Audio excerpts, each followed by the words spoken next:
की घटना आपको पता होगा। जौनपुर की घटना जो हुई है कि पुलिस ने पिटाई की और जब पुलिस को पता लगा है कि अब ये बच नहीं सकता, इसकी जान जा सकती है, तो सुबह तड़के अस्पताल में फेंक करके चले गए और बाद में क्या हुआ, उस नौजवान की जान चली गई। ये केवल एक घटना नहीं, उत्तर प्रदेश में सबसे ज्यादा कस्टोडियल डेथ हुई हैं। सबसे ज्यादा फेक इनकाउंटर अगर कहीं हो तो उत्तर प्रदेश में हुए। उसके लिए जिम्मेदार कौन है? क्या राजधानी में नहीं हुई घटनाएं? राजधानी में हत्याएं नहीं हुई?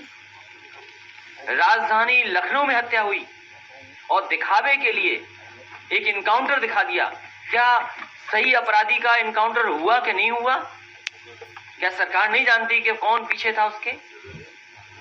तो सरकार चिन्हित कर करके अन्याय भी कर रही है, अपमानित भी कर रही है लोगों को। और ये पहले दिन से हो रहा है इस सरकार में, क्योंकि जिस तरीके से पूरे उत्तर प्रदेश में सरकार बनते ही फेक इनकाउंटर का सिलसिला शुरू हुआ था। कौन नहीं जानता? बुलंदशहर में घटना हुई, नोएडा में इनकाउंटर का जो एडमिट था वो भाग गया छोड़ करके। और देखिए यूपी पुलिस की निशाना देखिए कहां लगता है केवल।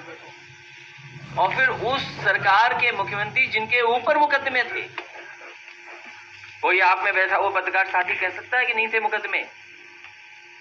क्या उम्मीद करोगे आप इस सरकार से?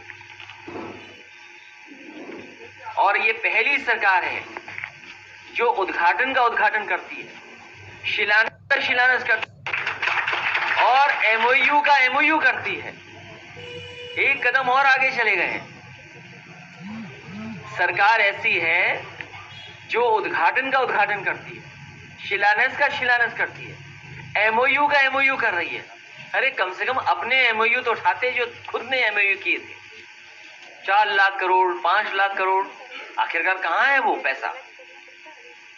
क्या जमीन पे पहुंचा वो पैसा जो इन्वेस्ट के वादे किए गए थे? बड़ा बड़ा डिफेंस कॉरिडोर के लिए न जाने कैसे कैसे हवाई जहाज, हेलीकॉप्टर इसी लखनऊ में गोमती के किनारे लाए गए थे।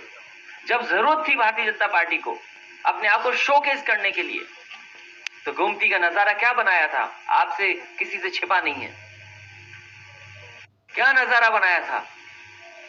झूठा फंसाना, झूठे मुकदमे लगाना, संस्थाओं को पीछे छोड़ देना।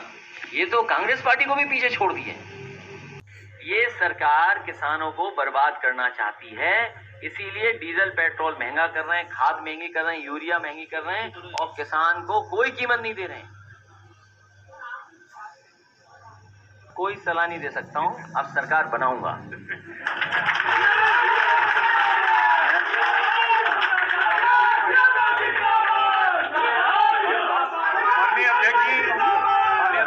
पूर्व चेयरमैन है जमाल अख्तर साहब रायबरेली से।